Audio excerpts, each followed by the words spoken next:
Ngayon pa lang, ay humingi na ako ng tawad. Kung sakaling mabatid o mabaso man ito, patawad. Dahil isa ka na lamang tula. Huwag kang maglala.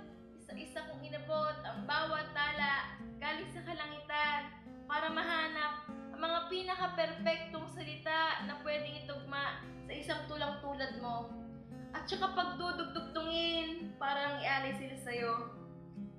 Ang sakit na dala mo, ang nagsilbing tulay para gawin ko ito, kaya patawad. Pero ito lang ang isang parang alam ko para mahalaya ako dito. Sa masikip at madilim na kwarto kung saan imposible tayo.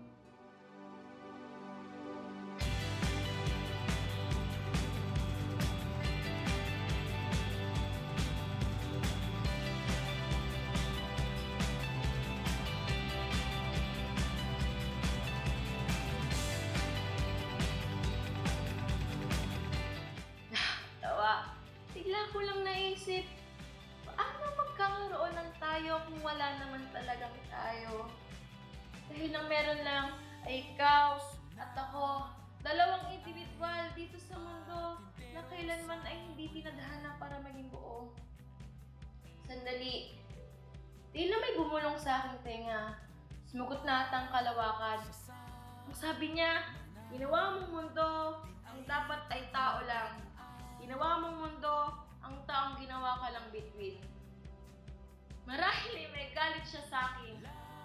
Nakaintindaan ko sa paspasang dasalan ay hindi niya pagbibigyan ng kahilingan kung maging iyo. Bakit tandain naman ata? Hindi ba pwedeng ipilit na lang? Makasakaling pwede naman. Makasakaling kahit sa ibang universo ay pwede na tayo. Ikaw, ang araw na nagbibigay liwanag sa umaga. Ngunit sa paglubog mo ay siyang pagdating ko bilang buwan dahilan para hindi tayo magkatagpo. Kahit silipin ka sa takip silim ay hindi maaari dahil ako ay iyong anino lamang na kailanman ay hindi pwedeng masinagan. At ito na nga, sumapit na ang gabi.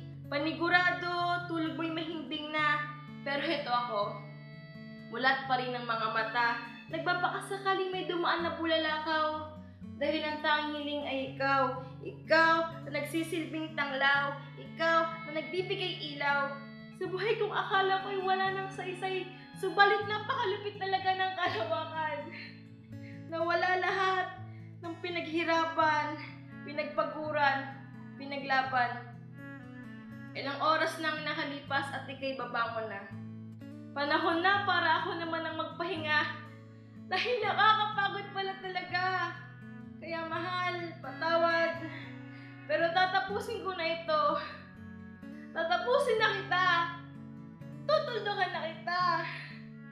Dahil nauubusan ako ng mga pinaka-perpektong salita na pwedeng itugma sa isang tulad mo. Patawad dahil ginawa kitang tula. Huwag kang maglala.